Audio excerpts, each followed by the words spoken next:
यत्र त्रिसर्गो मृषा धाम्ना स्वेन सदा निरस्तकुहकं सत्यं परं धीमहि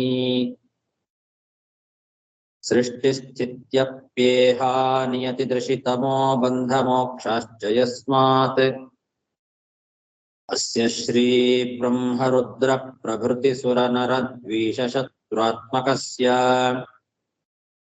विष्णोर्व्यस्ताः समस्ताः सकलगुणनिधिः सर्वदोषव्यपेतः पूर्णानन्दो व्ययो यो गुरुरपि परमः चिन्तयेतं महान्तम्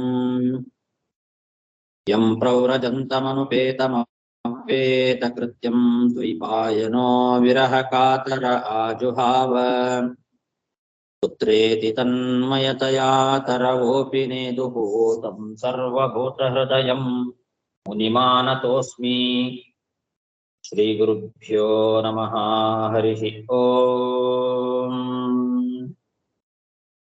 ಶ್ರೀಮದ್ಭಾಗವತದ ಚತುರ್ಥ ಸ್ಕಂಧ 3ನೇ ಅಧ್ಯಾಯ ಅದರಲ್ಲಿ ಇವತ್ತು 23ನೇ ಶ್ಲೋಕ. ಸತ್ವಂ ವಿಶುದ್ಧಂ ವಸುದೇವ ಶಬ್ದಿತಂ ಯದೀಯತೆ ತತ್ರ ಪುಮಾನಪಾವೃತಃ ಸತ್ವಂ ಚ ಯಸ್ಮಿನ್ ಭಗವಾನ್ ವಾಸುದೇವೋ ಹ್ಯದೋಕ್ಷಜೋ ಮೇ ಮನಸಾ ವಿಧೀಯತೆ.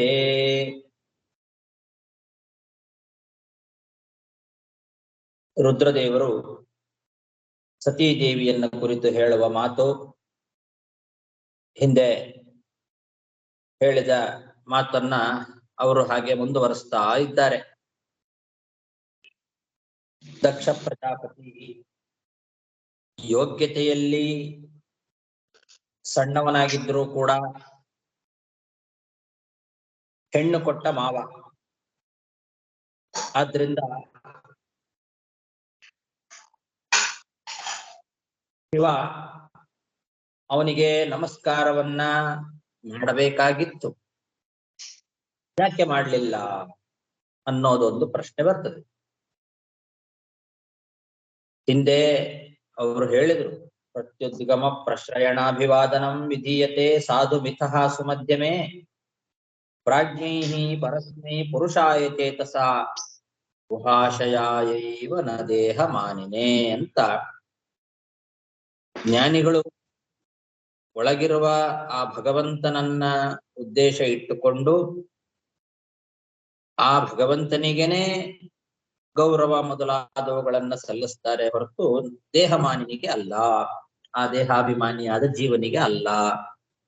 ಇದು ಯಾವಾಗ ತನಗಿಂತ ಯೋಗ್ಯತೆಯಲ್ಲಿ ಕಡಿಮೆಯವರೋ ಅಥವಾ ಸಮಾನರೋ ಆಗಿದ್ರೆ ಅಂತ. ಸರಿ, ಹಾಗಾದ್ರೂ ಮಾಡಬಹುದಿತ್ತಲ್ವಾ? ಈಗ ಲೌಕಿಕವಾಗಿ ಶಿವ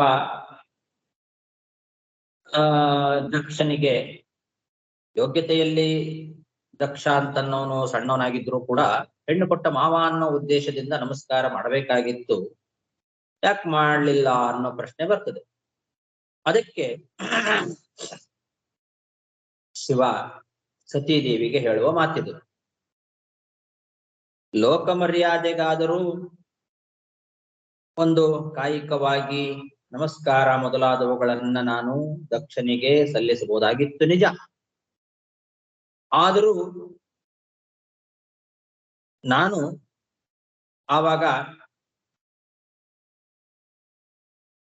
ಶುದ್ಧ ಸತ್ವಾತ್ಮಕವಾದ ಚತುರ್ಮುಖ ಬ್ರಹ್ಮದೇವರ ಶರೀರದಲ್ಲಿ ವಾಸುದೇವ ಅನ್ನೋ ಹೆಸರಿನಿಂದ ಕರೆಸಿಕೊಂಡು ಇದ್ದು ಅದರಲ್ಲಿ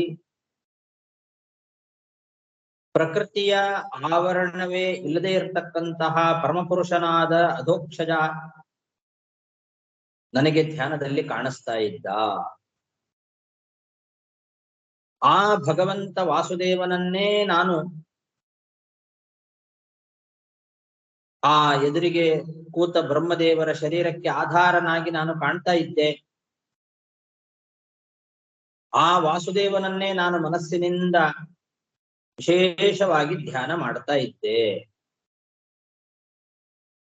ಹೀಗೆ ಉತ್ತಮರ ಅಧಿಷ್ಠಾನದಲ್ಲಿ ಭಗವಂತನನ್ನ ಆರಾಧನೆ ಮಾಡುವಾಗ ಕಡಿಮೆ ಅಧಿಷ್ಠಾನದಲ್ಲಿ ಅವನಿಗೆ ಮನಸ್ಸಿನಿಂದಲೇ ನಮಸ್ಕಾರಾದಿಗಳನ್ನ ಅರ್ಪಣೆ ಮಾಡೋದು ಯುಕ್ತ. ಆದ್ರಿಂದ ನಾನು ಕಾಯಿಕವಾಗಿ ಈ ದಕ್ಷನಿಗೆ ನಮಸ್ಕಾರ ಮಾಡಲಿಲ್ಲ ಅಂತ.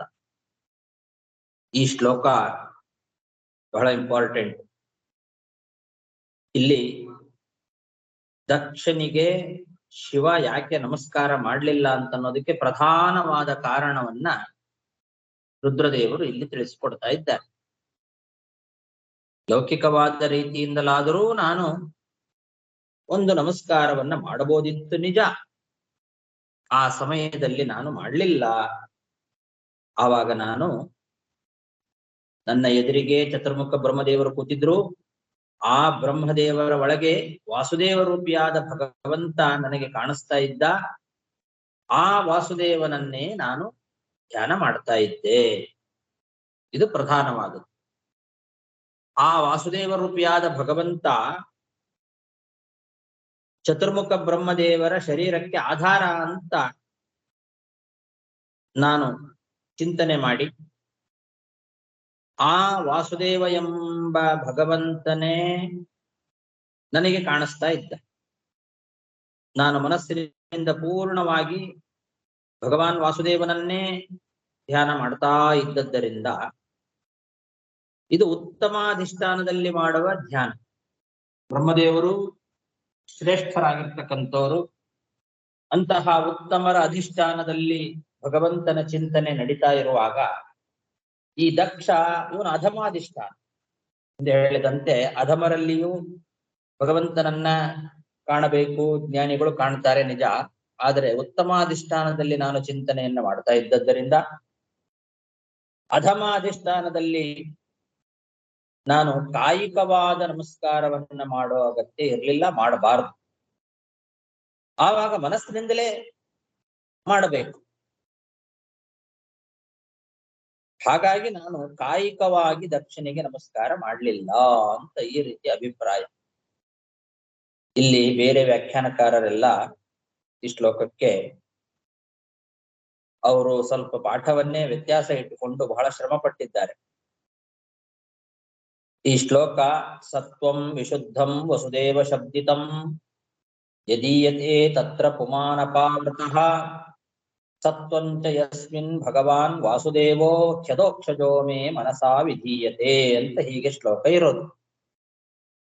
ಆದರೆ ಕೆಲವರು ಸತ್ವೇಚ ತಸ್ಮಿನ್ ಭಗವಾನ್ ವಾಸುದೇವೋನ್ ವಧೋಕ್ಷಜೋ ಮೇ ನಮಸಾ ವಿಧೀಯತೆ ಅಂತ ಈ ರೀತಿ ಪಾಠ ಇಟ್ಟುಕೊಂಡು ಸ್ವಲ್ಪ ಶ್ರಮ ಪಟ್ಟಿದ್ದಾರೆ.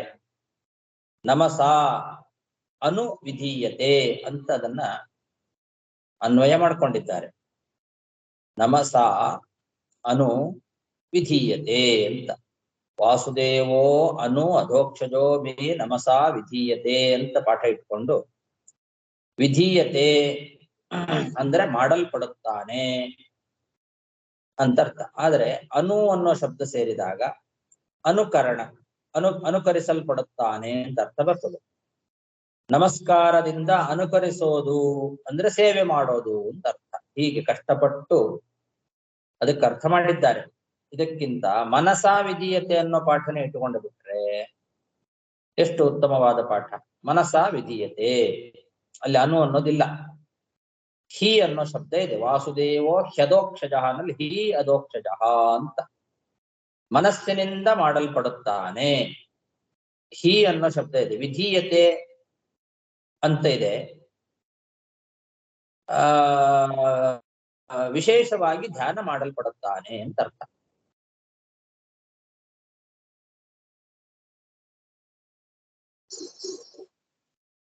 ಇಲ್ಲಿ ಧ್ಯಾನ ಮಾಡಲ್ಪಡುತ್ತಾನೆ ಅಂತನ್ನೋದು ಧೀಯತೆ ಅನ್ನೋ ಶಬ್ದದ ಅರ್ಥ. ವಿ ಅನ್ನೋದು ಅದಕ್ಕೆ ವಿಶೇಷಣ. ವಿಧೀಯತೆ ಅಂದ್ರೆ ವಿಶೇಷವಾಗಿ ಧ್ಯಾನ ಮಾಡಲ್ಪಡುತ್ತಾನೆ ಅಂತ ಅರ್ಥ. ವಿಧೀಯತೆ ಅಂದ್ರೆ ಮಾಡಲ್ಪಡುತ್ತಾನೆ ಅಂತ ಅರ್ಥ ಅಲ್ಲ. ಮನಸ್ಸಿನಿಂದ ಮಾಡಲ್ಪಡುತ್ತಾನೆ ಅಂತ ಅರ್ಥ ಇಟ್ಕೊಂಡ್ರೆ ಕಷ್ಟ ಆಗ್ತದ ಅವಾಗ. ಹೇಗ್ ಕೂಡಿಸೋದಪ್ಪ ಅಂತ ಅವರು ಹಾಗೆಲ್ಲ ಇಟ್ಟುಕೊಂಡು ಕಷ್ಟಪಟ್ಟಿದ್ದಾರೆ. ಅದಕ್ಕೆ ಧೀಯತೆ ಅಂತ ಅನ್ನೋ ಶಬ್ದಕ್ಕೆ ಬ್ರಹ್ಮವೈವರ್ತ ಪುರಾಣದಲ್ಲಿ ಧ್ಯಾನ ಮಾಡಲ್ಪಡುತ್ತಾನೆ ಅನ್ನೋ ಅರ್ಥವನ್ನು ಹೇಳಿದ್ದಾರೆ. ಹಾಗಾಗಿ ಧೀಯತೆ ಅಂದ್ರೆ ಧ್ಯಾನ ಮಾಡೋದು, ವಿಧೀಯತೆ ಅಂದ್ರೆ ವಿಶೇಷವಾಗಿ ಧ್ಯಾನ ಮಾಡೋದು ಅಂತ ಅರ್ಥ. ಇದನ್ನ ಮಧ್ವಾಚಾರ್ಯರು ನಮಗೆ ತೋರಿಸಿಕೊಡುತ್ತಾರೆ. ವಿಶೇಷೇಣ ಧೀಯತೆ ಚಿಂತ್ಯತೆ ಅಂತ ಅರ್ಥ ಬರೆದ್ರು. ವಿಧೀಯತೆ ಅನ್ನೋ ಶಬ್ದಕ್ಕೆ ವಿಶೇಷೇಣ ಧೀಯತೆ ಅಂತ ಬರೆದು ಚಿಂತ್ಯತೆ ಅಂತ ಅರ್ಥ. ಅದಕ್ಕೆ ಬ್ರಹ್ಮವೈವರ್ತ ಪುರಾಣದ ವಾಕ್ಯ ರುದ್ರೇಣ ಧೀಯತೆ ವಿಷ್ಣು ವಿಷ್ಣೋರ್ಧ್ಯೇಯೋ ನ ಕಶ್ಚನ ಇತಿ ಬ್ರಹ್ಮವೈವರ್ತೆ. ವಿಧೀಯತೆ ಅಂದ್ರೆ ವಿಶೇಷೇಣ ವಿಶೇಷವಾಗಿ ಧೀಯತೆ ಧ್ಯಾನ ಮಾಡಲ್ಪಡುತ್ತಾನೆ ಅಂತ ಅರ್ಥ. ಧ್ಯಾನಿಸಲ್ಪಡುತ್ತಾನೆ ಅನ್ನೋ ಅರ್ಥದಲ್ಲಿ ಧೀಯತೆ ಅನ್ನೋ ಶಬ್ದ ಪ್ರಯೋಗ ಇಲ್ಲಿ ಕಂಡಿದೆ. ರುದ್ರೇಣ ಧೀಯತೆ ಅಂತ ಬ್ರಹ್ಮವೈವರ್ತದಲ್ಲಿ. ವಿಷ್ಣು ಧ್ಯೇಯ ನ ಕಶ್ಚನ, ವಿಷ್ಣುವಿಗೆ ಧ್ಯೇಯ ಬೇರೆ ಯಾರು ಇಲ್ಲ, ಎಲ್ಲರಿಂದಲೂ ಧ್ಯೇಯನಾದವನು ವಿಷ್ಣುವೇ, ಅವನಿಗೆ ಧ್ಯೇಯವಾದ ವಸ್ತು ಮತ್ತೊಂದಿಲ್ಲ. ರುದ್ರನಿಂದ ವಿಷ್ಣು ಧ್ಯಾನ ಮಾಡಲ್ಪಡುತ್ತಾನೆ, ಧೀಯತೆ ಅಂತ. ಹೀಗೆ ಬ್ರಹ್ಮವೈವರ್ತ ಪುರಾಣದಲ್ಲಿ ಧೀಯತೆ ಅನ್ನೋ ಶಬ್ದ ಧ್ಯಾನ ಮಾಡಲ್ಪಡುತ್ತಾನೆ ಅನ್ನೋ ಅರ್ಥದಲ್ಲಿ ಕಂಡಿದೆ. ಅದನ್ನ ಇಲ್ಲಿ ಆಚಾರ್ಯರು ನಮಗೆ ಕೋಟ್ ಮಾಡಿ ಇಲ್ಲಿಯೂ ಕೂಡ ವಿಧೀಯತೆ ಅಂದ್ರೆ ವಿಶೇಷೇಣ ಧೀಯತೆ, ವಿಶೇಷವಾಗಿ ಧ್ಯಾನ ಮಾಡಲ್ಪಡುತ್ತಾನೆ ಅನ್ನೋ ಅರ್ಥ ಇಟ್ಕೊಳ್ರಿ ಅಂತ ತೋರಿಸ್ಕೊಳ್ತಾ ಇದ್ದಾರೆ. ಹಾಗಾದ್ರೆ ಚತುರ್ಮುಖ ಬ್ರಹ್ಮದೇವರ ಶರೀರದ ಒಳಗೆ ಆ ಚತುರ್ಮುಖ ಬ್ರಹ್ಮದೇವರ ಶರೀರಕ್ಕೆ ಆಧಾರನಾಗಿರ್ತಕ್ಕಂತಹ ವಾಸುದೇವ ಅನ್ನೋ ಹೆಸರಿನ ವಾಸುದೇವ ಶಬ್ದಿತಂ ಭಗವಾನ್ ವಾಸುದೇವ ಅಧೋಕ್ಷಜ, ವಾಸುದೇವನೇ ವಸುದೇವ ಎಂಬುದಾಗಿ ಕರೆಸ್ಕೊಂಡಿರ್ತಕ್ಕಂತಹ ವಾಸುದೇವನೇ ಈ ಬ್ರಹ್ಮ ಶರೀರಕ್ಕೆ ಆಧಾರ ಅಂತ ನಾನು ತಿಳಿದು ಆ ವಾಸುದೇವ ರೂಪಿಯಾದ ಅಧೋಕ್ಷಜನನ್ನ ನಾನು ವಿಶೇಷವಾಗಿ ಧ್ಯಾನ ಮಾಡ್ತಾ ಇದ್ದೆ.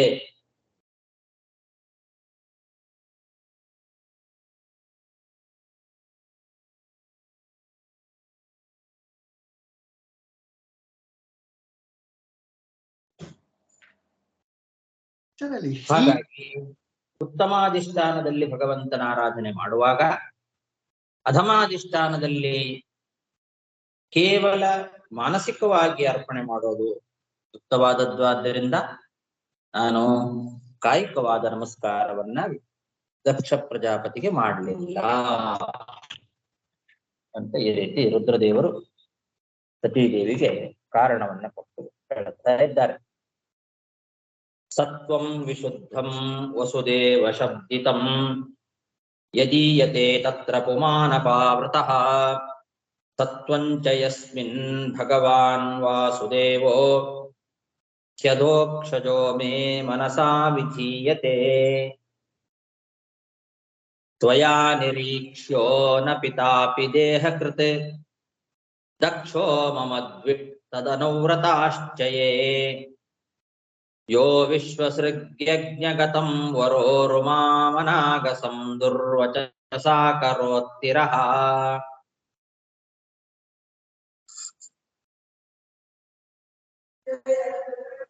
ಇಲ್ಲಿ ವರೋರು ಅಂತ ಸತೀದೇವಿಯನ್ನ ಸಂಬೋಧನೆ ಮಾಡ್ತಾ ಇದ್ದಾನೆ ಶಿವ.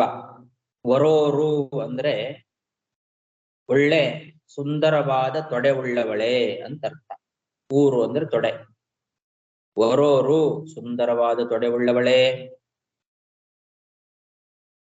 ಆ ದಕ್ಷ ನಿನಗೆ ಜನ್ಮ ಕೊಟ್ಟ ತಂದೆ ಆಗಿರ್ಬೋದು, ಆದರೂ ಅವನು ಈಗ ನನ್ನ ದ್ವೇಷಿ, ನನ್ನನ್ನ ದ್ವೇಷ ಮಾಡ್ತಾ ಇದ್ದಾನವನು. ಆದ್ರಿಂದ ನೀನು ಅವನನ್ನು ಮತ್ತು ಅವನ ಕಡೆಯವರು ಯಾರು ಬಂದ್ರು ಅವರನ್ನು ಕೂಡ ನೋಡ್ಲಿಕ್ಕೆ ನೀನು ಹೋಗ್ಬಾರ್ದು ಅಂತ ತಿಳಿ ಹೇಳ್ತಾ ಇದ್ದಾನೆ. ನಿನಗೆ ಹಿಂದೆ ಅವಳು ಹೇಳಿದ್ಲು, ಜನ್ಮ ಕೊಟ್ಟ ತಂದೆ ತಂದೆ ಮನೆಗೆ ಆ ಆಹ್ವಾನ ಇಲ್ಲದೆ ಇದ್ರೂ ಕೂಡ ಹೋಗಬೇಕು. ಅದರಲ್ಲೂ ಕೂಡ ಈಗ ದೊಡ್ಡ ಉತ್ಸವ ನಡೀತಾ ಇದೆ. ಆ ಉತ್ಸವಕ್ಕೆ ಅನೇಕ ಜನ ಬಂಧು ಬಾಂಧವರು, ನನ್ನ ಸಹೋದರಿಯರು ಎಲ್ಲರೂ ಬಂದಿರ್ತಾರೆ. ಅವ್ರನ್ನೆಲ್ಲ ನಾನು ನೋಡಬೇಕು, ಅವ್ರ ಜೊತೆ ಮಾತಾಡಬೇಕು.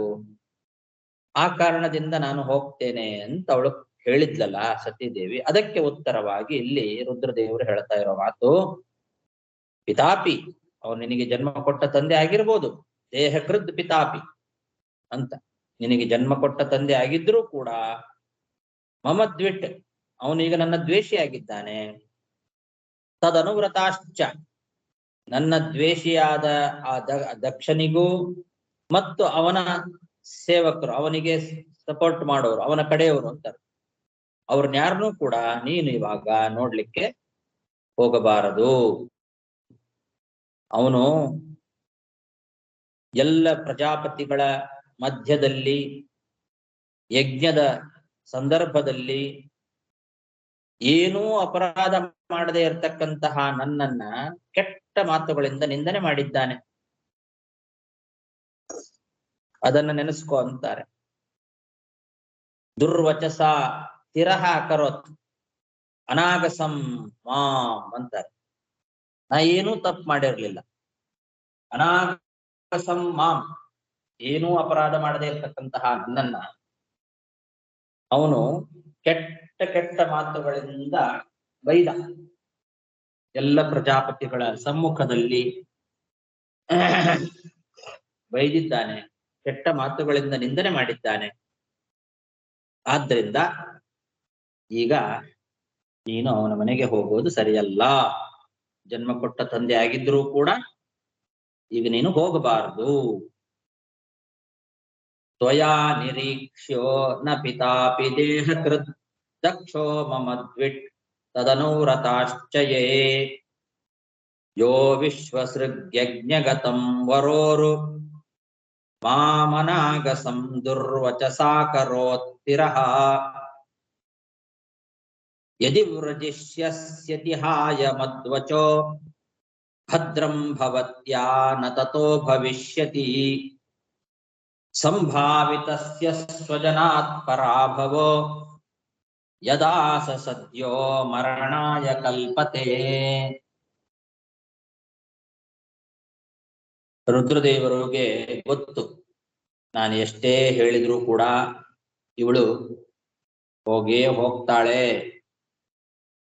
ಅಂತನ್ನೋದು ಸರ್ವಜ್ಞರಾಗಿರ್ತಕ್ಕಂತಹ ರುದ್ರದೇವರಿಗೆ ಮೊದಲೇ ಗೊತ್ತು. ಅದಕ್ಕೆ ಹೇಳಿಬಿಡ್ತಾರೆ, ಅವರ ಬಾಧಕವನ್ನು ಕೂಡ ಹೇಳಿಬಿಡ್ತಾರೆ. ನೀನು ಹೋದರೆ, ಒಂದು ವೇಳೆ ನನ್ನ ಮಾತನ್ನ ಮೀರಿ ನೀನು ಅಲ್ಲಿಗೆ ಹೋದರೆ ಏನಾಗತ್ತೆ ಅಂದ್ರೆ ಅದರಿಂದ ನಿನಗೆ ಒಳ್ಳೇದಾಗೋದಿಲ್ಲ.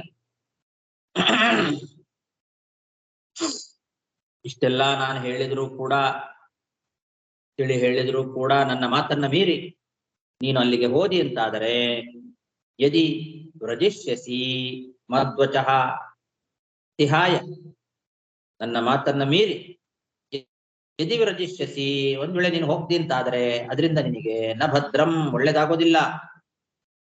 ಯಾಕೆ ಅಂದರೆ ಒಬ್ಬ ಮರ್ಯಾದಸ್ಥನಾಗಿರ್ತಕ್ಕಂತಹ ವ್ಯಕ್ತಿಗೆ, ಗೌರವಾನ್ವಿತರಾಗಿರ್ತಕ್ಕಂತಹ ವ್ಯಕ್ತಿಗಳಿಗೆ ಬಂಧುಗಳಿಂದ ಏನಾದರೂ ಅವಮಾನ ಆಯಿತು ಅಂತಾದರೆ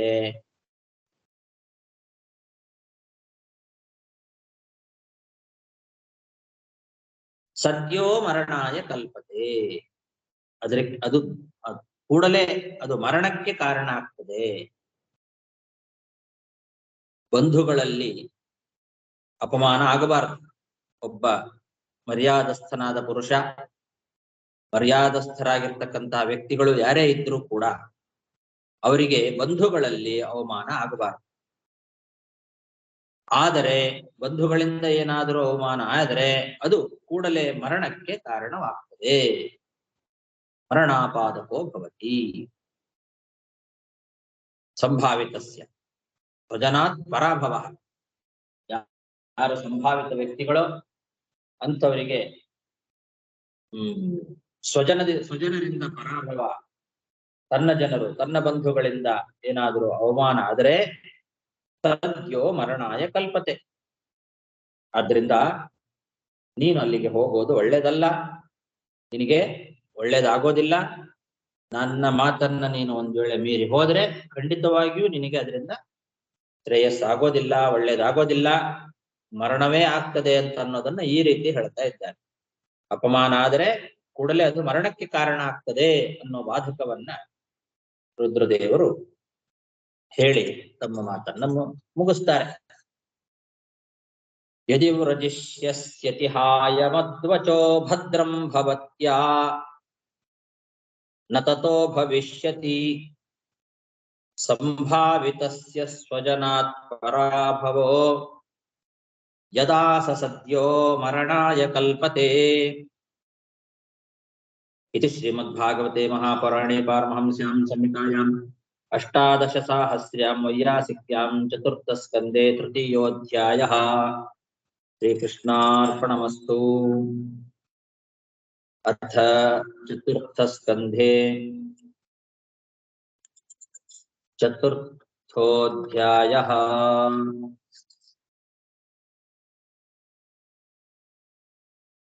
ಅಲ್ಲಿಗೆ 3 ಅಧ್ಯಾಯ ಮುಗಿತು. ಈಗ 4ನೇ ಅಧ್ಯಾಯ, 4ನೇ ಸ್ಕಂಧದ 4ನೇ ಅಧ್ಯಾಯ ಪ್ರಾರಂಭ. ಮೈತ್ರೇಯರು ತಮ್ಮ ಮಾತನ್ನ ಮುಂದುವರಿಸ್ತಾ ಇದ್ದಾರೆ. ಮೈತ್ರೇಯ ಉವಾಚ ಏತಾವದುಕ್ತ್ವಾ ವಿರರಾಮ ಶಂಕರಃ ಪತ್ನ್ಯಂಗನಾಶಂ ಶುಭಯತ್ರ ಚಿಂತಯನ್ ಸುಹೃದ್ದಿದೃಕ್ಷು ಪರಿಶಂಕಿತಾ ಭವಾನ್ ನಿಷ್ಕ್ರಾಮತಿ ನಿರ್ವಿಶತಿ ದ್ವಿಧಾ ಚ ಸಾ. ಮೈತ್ರೇಯರು ವಿದುರನನ್ನ ಕುರಿತು ತಮ್ಮ ಮಾತನ್ನ ಮುಂದುವರಿಸುತ್ತಾ ಹೇಳ್ತಾ ಇದ್ದಾರೆ.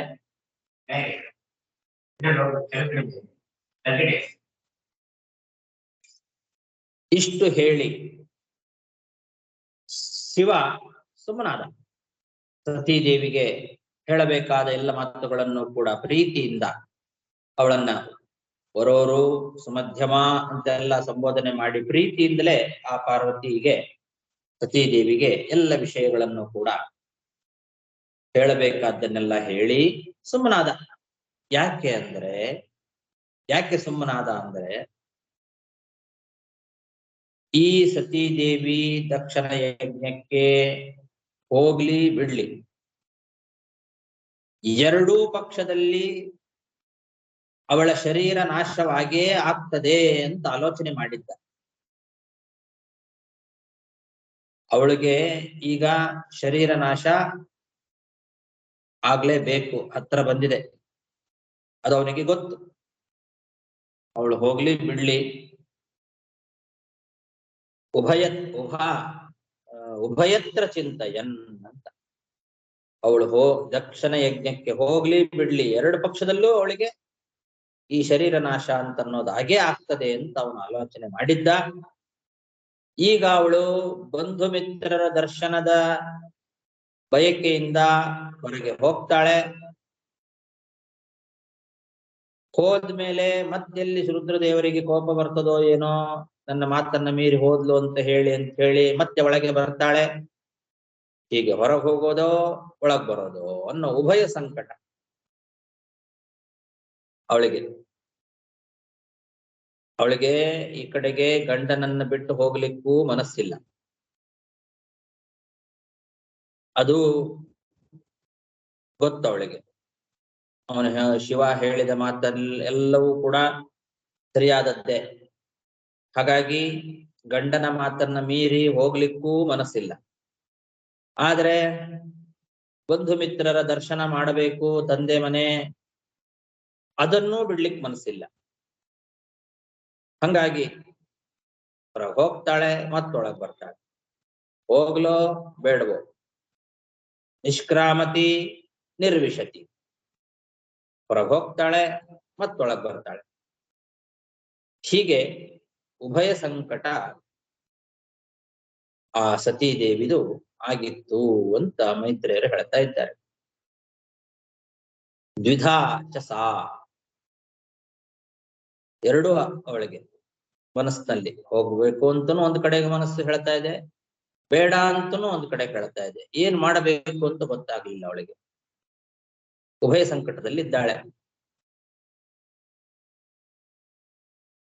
ಯತಾವದುಕ್ತ್ವಾ ವಿರರಾಮ ಶಂಕರಃ ಪತ್ನ್ಯಂಗನಾಶಂ ಹ್ಯುಭಯತ್ರ ಚಿಂತಯನ್ ಸುಹೃದ್ದಿದೃಕ್ಷು ಪರಿಶಂಕಿತಾ ಭವಾನ್ ನಿಷ್ಕ್ರಾಮತಿ ನಿರ್ವಿಶತಿ ವಿಧಾ ಚ ಸಾ.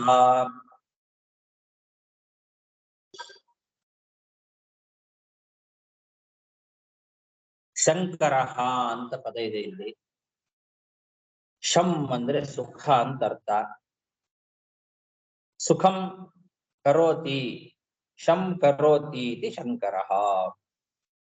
ಸುಖವನ್ನ ಉಂಟು ಮಾಡತಕ್ಕಂಥವನು ಅಂತ ಅರ್ಥ. ಎಲ್ಲರಿಗೂ ಕೂಡ ಸುಖವನ್ನ ಉಂಟು ಮಾಡುವವನಾದ್ರಿಂದ ಅವನಿಗೆ ಶಂಕರ ಅಂತ ಹೆಸರು.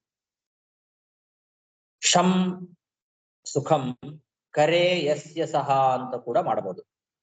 ಸುಖಂ ಕರೆ ಯಸ್ಯ, ಯಾರ ಕೈಯಲ್ಲಿ ಸುಖ ಇದೆಯೋ ಅವನು ಅಂತ. ಅವನ ಕೈಯಲ್ಲಿ ಸುಖ ಇದೆ, ರುದ್ರದೇವರ ಕೈಯಲ್ಲಿ ಸುಖ ಇದೆ, ಆದ್ರಿಂದ ಶಂಕರ ಅಂತ. ಕರ ಅಂದ್ರೆ ಕೈ ಅಂತ ಇಟ್ಕೊಂಡ್ರೆ, ಶಂ ಕರೆ ಸುಖವು ಕೈಯಲ್ಲಿ ಇರುವವನು ಅನ್ನೋ ಅರ್ಥ ಬರ್ತದೆ.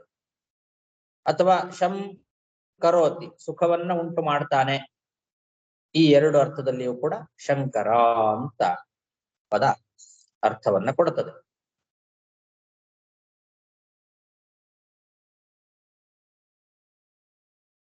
ಸುಹೃದ್ದಿದೃಕ್ಷಾ ಪ್ರತಿಘಾತ ದುರ್ಮನಾಃ ಸ್ನೇಹಾದೃದಂತ್ಯಶ್ರುಕಳಾಕುಲೇಕ್ಷಣಾ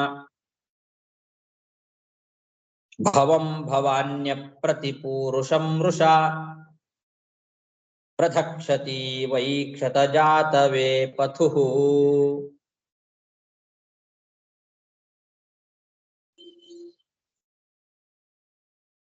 ಅಶ್ರುಕುಳಾಕುಳೇಕ್ಷಣ ಅಂತ ಒಂದು ಪಾಠ, ಅಶ್ರುಕಲಾತಿ ವಿಹ್ವಲ ಅಂತ ಹಾಗೇನೂ ಪಾಠ ಇದೆ. ಸ್ನೇಹಾದೃದಂತ್ಯಶ್ರುಕಲಾತಿ ವಿಹ್ವಲ ಅಂತ ಮೈತ್ರೇಯರು ಹೇಳುವ ಮಾತು. ಮುಂದುವರಿಸ್ತಾ ಹೇಳ್ತಾರೆ, ಬಂಧು ಮಿತ್ರರ ದರ್ಶನವನ್ನ ಮಾಡಬೇಕು ಅಂತ ಅವಳಿಗೆ ತುಂಬಾ ಅಪೇಕ್ಷೆ ಆಗಿದೆ. ಆ ಅಪೇಕ್ಷೆಗೆ ಇವಾಗ ಅಡ್ಡಿಯಾಗಿದೆ. ಪತಿಯಾದಂತಹ ರುದ್ರದೇವರು ಬೇಡ ಅಂತ ಹೇಳ್ತಾ ಇದ್ದಾರೆ. ಆದ್ರಿಂದ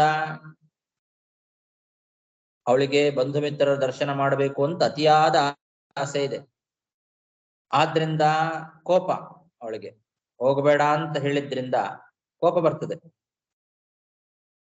ಆ ಬಂಧು ಮಿತ್ರರ ಪ್ರೇಮದಿಂದ ಅಳತಾ ಕಣ್ಣೀರಿಡ್ತಾ ಅತ್ಯಂತ ವಿಹ್ವಲಳಾಗಿ ಬಿಡ್ತಾಳೆ.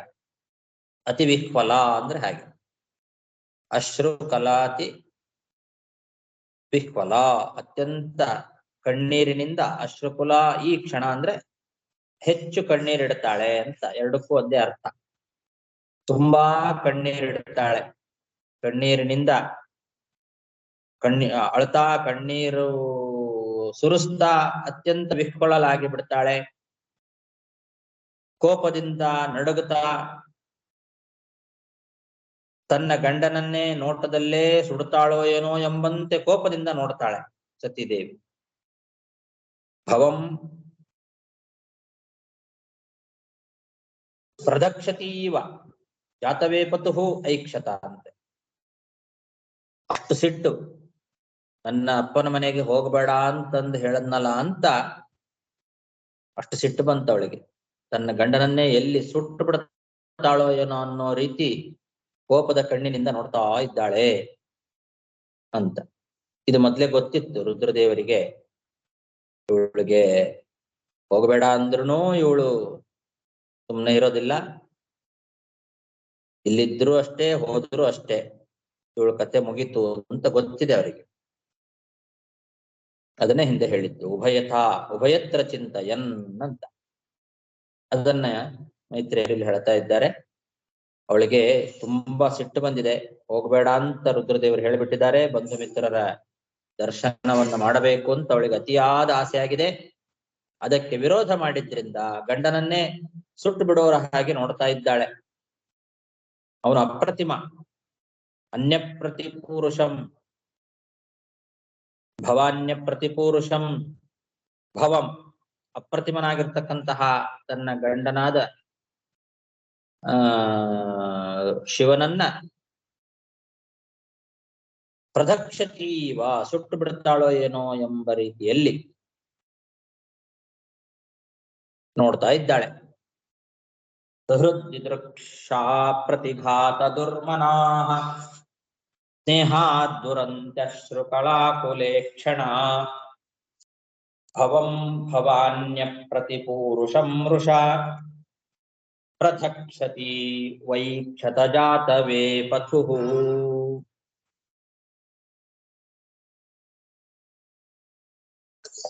ತತೋ ವಿನಿಶ್ವಸ್ಯ ಸತಿ ವಿಹಾಯತಂ ಶೋಕೇನ ರೋಷೇಣ ಚ ದೂಯತಾ ಹೃದಾ ಪಿತ್ರೋರಗಾತ್ ಸ್ತ್ರೈಣ ವಿಮೂಢಧೀರ್ಗೃಹಾನ್ ಪ್ರೇಮ್ಣಾತ್ಮನೋ ಯೋರ್ಧಮರಾಸತ ಪ್ರಿಯಃ. ಇಷ್ಟಾದರೂ ಕೂಡ ಪತಿಯಾದ ರುದ್ರನನ್ನ ಸುಟ್ಟು ಬಿಡೋರ್ ಹಾಗೆ ನೋಡ್ತಾ ಇದ್ದಾಳೆ. ಅಷ್ಟು ಕೋಪ ಬಂದಿದೆ. ಆದರೂ ಶಿವ ಏನು ಮಾತಾಡ್ತಾ ಇಲ್ಲ, ಸುಮ್ಮನೆ ಕೂತಿದ್ದಾನೆ. ಆಗ್ಲಿ ಹೋಗು ಅಂತನೂ ಹೇಳ್ತಾ ಇಲ್ಲ, ಬೇಡ ಅಂತನೂ ಹೇಳಲಿಲ್ಲ, ಸುಮ್ಮನಾಗಿದ್ದಾನೆ. ಇವಾಗ ಅವನು ಹೇಳೋದನ್ನೆಲ್ಲ ಮೊದಲು ಹೇಳಿ ಮುಗಿಸಿ ಸುಮ್ಮನೆ ಕೂತು ಬಿಟ್ಟಿದ್ದಾನೆ. ಈಗ ಇವಳು ಮತ್ತೆ ದುರ್ಗುಟ್ಕೊಂಡು ನೋಡ್ತಾ ಸಿಟ್ಟಾಗಿ ಇರುವಾಗಲೂ ಕೂಡ ಏನೂ ಮಾತಾಡ್ಲಿಲ್ಲ. ಹೋಗು ಅಂತನೂ ಹೇಳಲಿಲ್ಲ, ಬೇಡ ಅಂತನೂ ಹೇಳಲಿಲ್ಲ, ಸುಮ್ಮನೆ ಕೂತಿದ್ದ. ಅದನ್ನ ನೋಡಿ ಆ ಸತೀದೇವಿ ನಿಟ್ಟು ಸಿರುಬಿಟ್ಲು. ವಿನಿಶ್ವಸ್ಯ ಸತಿ, ನಿಟ್ಟು ಸಿರುಬಿಟ್ಟು ಪ್ರೇಮದಿಂದ ತನಗೆ ಅರ್ಧ ಶರೀರವನ್ನೇ ಕೊಟ್ಟಿರ್ತಕ್ಕಂತಹ ಪ್ರಿಯಕರನಾದ ಆ ಪತಿಯನ್ನ ಬಿಟ್ಟು ಒಬ್ಳೆ ಸಿಟ್ಟಿನಿಂದ ಅವ್ರ ಮನೆಗೆ ಹೊರಟೇ ಬಿಟ್ಲು.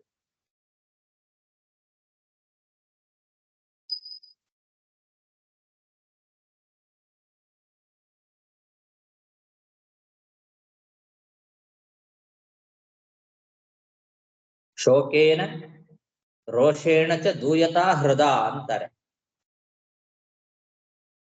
ಅವಳಿಗೆ ಈ ಕಡೆಗೆ ಕೋಪ, ಸಿಟ್ಟು ಮತ್ತು ದುಃಖ ಎರಡು, ಶೋಕ ಮತ್ತು ರೋಷ, ಆ ಎರಡರಿಂದ ಹೃದಯ ಬೇಯ್ತಾ ಇದೆ. ಆ ರೀತಿನೇ ಹೋದ್ಲು. ಒಬ್ಳೆ ತನ್ನ ಪ್ರಿಯಕರನಾದ ಶಿವನನ್ನ ಬಿಟ್ಟು ತಾನೊಬ್ಬಳೆ ಹೊರಳು. ಇದು ಅಜ್ಞಜನ ಸ್ತ್ರೀಯರು ಮಾಡುವಂತಹ ಕೆಲಸ. ಅದನ್ನ ಈ ಸತೀದೇವಿ ಪ್ರದರ್ಶನ ಮಾಡ್ತಾ ಇದ್ದಾಳೆ ಅಷ್ಟೆ. ಇದು ಅರ್ಧನಾರೇಶ್ವರರಾಗಿರ್ತಕ್ಕಂತಹ ಈ ಸತಿ ಮತ್ತು ರುದ್ರರಿಗೆ ತಕ್ಕಂಥದ್ದಲ್ಲ. ಇದೆಲ್ಲ ಲೋಕದ ಅಜ್ಞಜನರು ಯಾವ ರೀತಿ ಅವರ ಸ್ವಭಾವ ಇರ್ತದೆ ಅನ್ನೋದನ್ನ ತಿಳಿಸಿಕೊಡೋದು ಇದರ ಉದ್ದೇಶ. ಹಾಗಾಗಿ ಈ ಸತೀದೇವಿ ಅದನ್ನ ಪ್ರದರ್ಶನ ಮಾಡ್ತಾ ಇದ್ದಾಳೆ. ತನ್ನ ಬುದ್ಧಿಗೆ ಆ ಸ್ತ್ರೀ ಸ್ವಭಾವದಿಂದ ಮಂಕು ಕವಿದಂತೆ ತೋರ್ಕೊಳ್ತಾ ಇದ್ದಾಳೆ ಅಷ್ಟೆ. ಅವಳಿಗೆ ಆ ರೀತಿ ಮಂಕು ಕವಿದಿಲ್ಲ, ಅವಳಿಗೆ ಅಜ್ಞಾನ ಬರಲಿಲ್ಲ. ಆ ಸಮಯದಲ್ಲಿ ಅವಳಿಗೆ ಅಜ್ಞಾನ ಬಂದಿತ್ತೋ ಅಥವಾ ಏನೋ ಅಸುರಾವೇಶ ಆಗಿತ್ತೋ ಅಂತ ಹಿಂಗೆಲ್ಲ ಏನೂ ಇರ್ಲಿಲ್ಲ ಅಂತಾರೆ. ಆ ಥರ ಯಾವುದೂ ಇರ್ಲಿಲ್ಲ. ಅಜ್ಞ ಜನರ ಸ್ವಭಾವ ಹೇಗಿರ್ತದೆ, ಅಜ್ಞ ಸ್ತ್ರೀಯರ ಸ್ವಭಾವ ಲೋಕದಲ್ಲಿ ಹೇಗಿರ್ತದೆ ಅನ್ನೋದನ್ನ ತಾನು ಅನುಕರಣೆ ಮಾಡಿ ತೋರಿಸಿದ್ಲು ಅಷ್ಟೆ, ಪ್ರದರ್ಶನ ಮಾಡಿದ್ಲು. ಸ್ತ್ರೀ ಸ್ವಭಾವದಿಂದ ಹೇಗೆ ಮಂಕು ಕವಿತದೆ ಬುದ್ಧಿಗೆ ಸ್ತ್ರೀಯರಿಗೆ ಅನ್ನೋದನ್ನ ಜಗತ್ತಿಗೆ ತೋರಿಸುವ ದೃಷ್ಟಿಯಿಂದ ತಾನು ಆ ರೀತಿ ನಡೆದುಕೊಂಡ್ಲು ಅಷ್ಟೇ. ಬಿಟ್ರೆ ಅವಳಿಗೆ ಸ್ವಾಭಾವಿಕವಾಗಿ ಅದು ಇರಲಿಲ್ಲ. ಅದಕ್ಕೇನೆ ಅರ್ಧ ಶರೀರಸ್ಯ ಅರ್ಧಮರಾಸತಃ ಅಂತ ಅರ್ಧ ಶರೀರವನ್ನೇ ಕೊಟ್ಟು ಬಿಟ್ಟಿದ್ದಾನೆ ರುದ್ರ ಅವಳಿಗೆ. ಅರ್ಧಾಂಗಿನಿ ಅವಳು.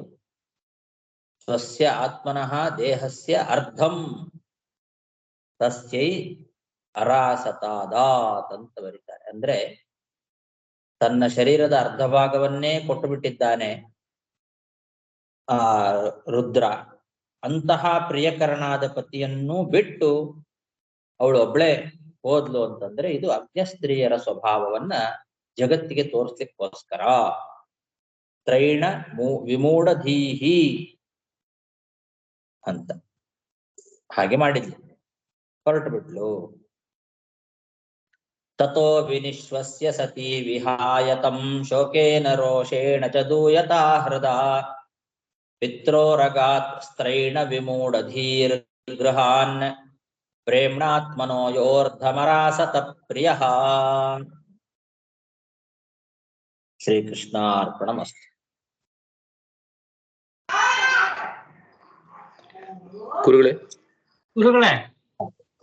ಈ 2ನೇ ಶ್ಲೋಕದಲ್ಲಿ 4ನೇ ಅಧ್ಯಾಯದಲ್ಲಿ ಅನೇನೆ ಕೋಪರೋಧನಾಭ್ಯಾಂ ವಶೀಕರಣ ಮಂತ್ರಾಭ್ಯಾಂ ಶಿವೋ ಅವಿಮತ ಅನುಮತಿ ಪ್ರದಹ ಅಂತ ಹಾಕಿದಲ್ಲ, ಅದು ಏನ ವಶೀಕರಣ ಮಂತ್ರಾಭ್ಯಾಂ ಅಂದ್ರೆ ಏನ್ ಹೇಳಕ್ ಬರ್ತಾರೆ? ನಮಸ್ಕಾರ ಗುರುಗಳು. ವಶೀಕರಣ ಕೋಪರೋಧನಾಭ್ಯಾಂ ವಶೀಕರಣ ಮಂತ್ರಾಭ್ಯಾಂ ಶಿವಃ ಅಭಿಮತ ಅನುಮತಿ ಪ್ರದಃ ಸ್ಯಾತ್ ಇತಿ ಭಾವೋ ದರ್ಶಿತಃ.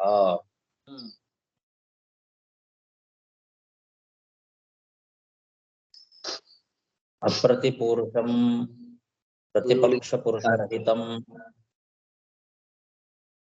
ಶಿವಃ ಅಭಿಮತ ಅನುಮತಿ ಪ್ರದಃ ಸ್ಯಾತ್.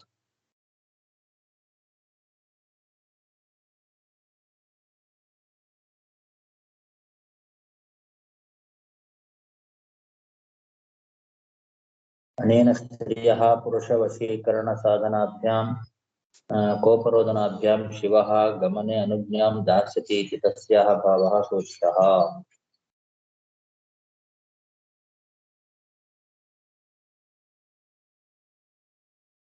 ಅಂದ್ರೆ ಕೋಪ ಮತ್ತು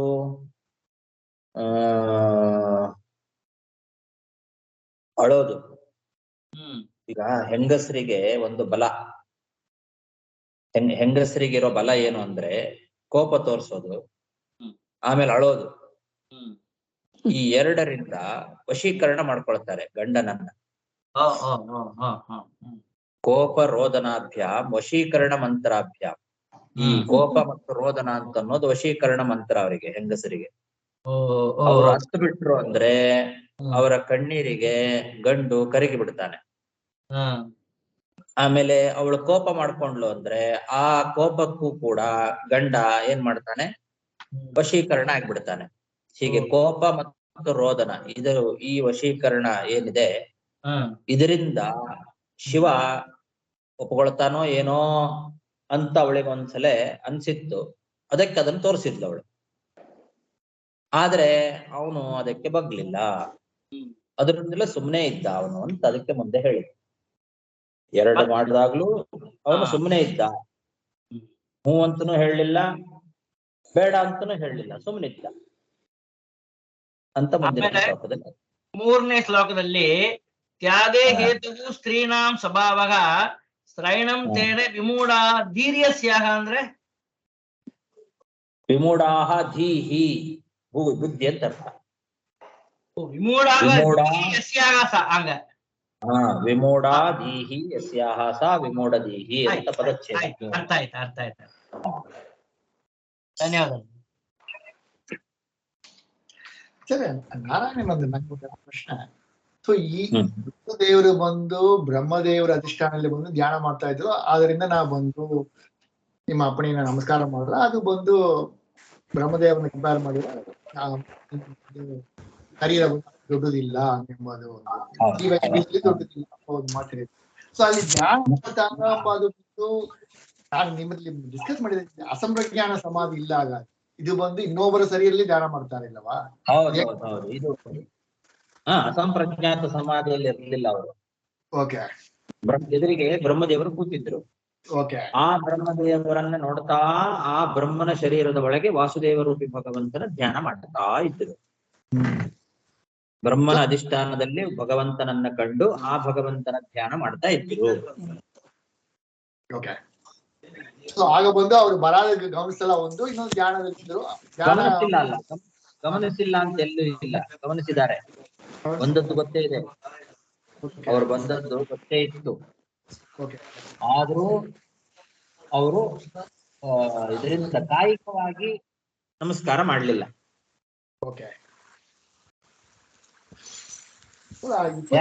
ಸಮಾಧಿಸ್ಥಾನದಲ್ಲಿ ಧ್ಯಾನ ಮಾಡ್ತಿದ್ದರಿಂದ. Okay okay. ಸಮಾಧಿ ಸ್ಥಾನದಲ್ಲಿ ಧ್ಯಾನ. ಓಕೆ. ಅವ್ರು ಧ್ಯಾನ ಮಾಡ್ತಾರೆ, ಬಟ್ ಯಾರು ಬರ್ತಾರೆ ಗೊತ್ತೂ ಇದೆ ನಿಮಗೆ? ಓಕೆ, ಗೊತ್ತಿದೆ.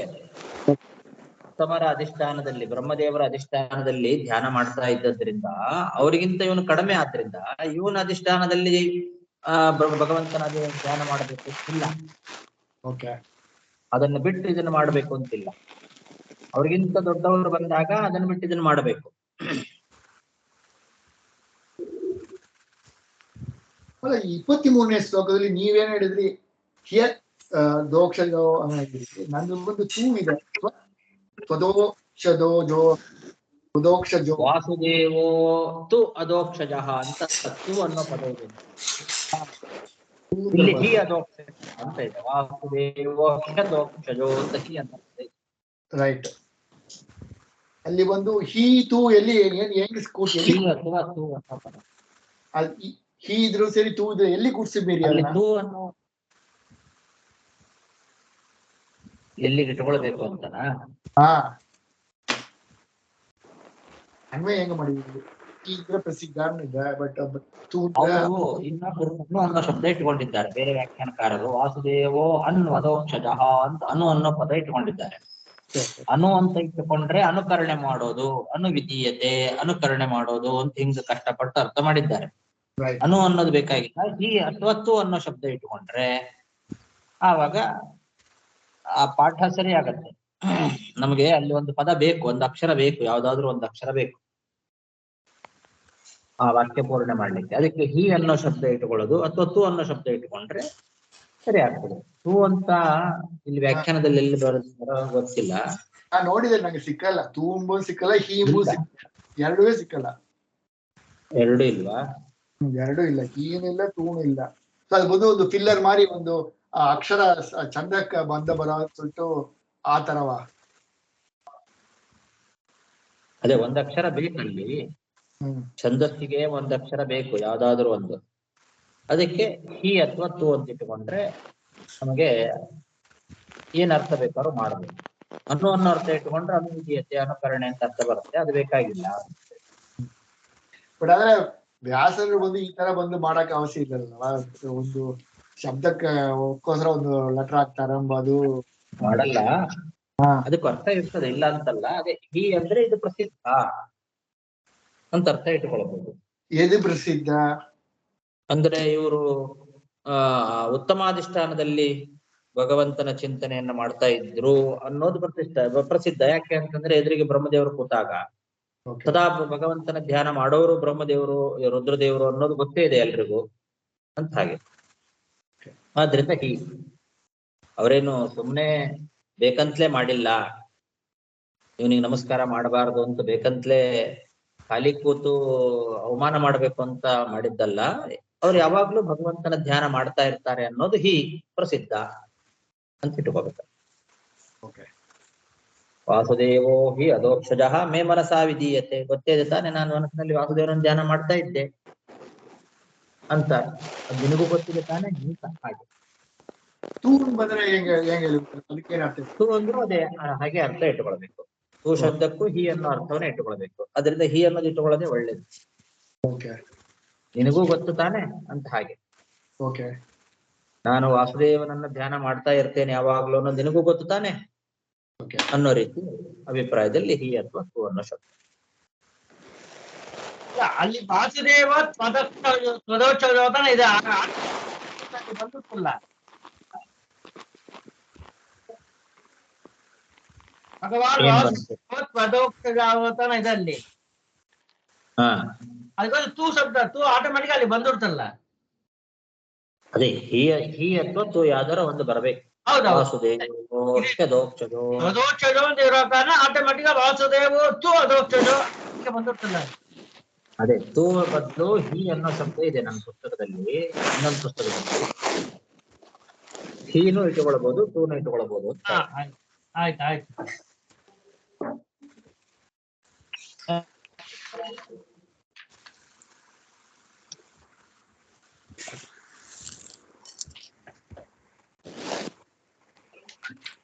ನಮಸ್ಕಾರ.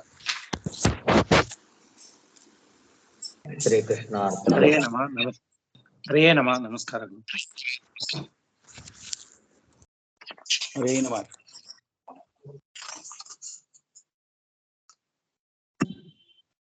ಧನ್ಯವಾದಗಳು ಗುರುಗಳೇ.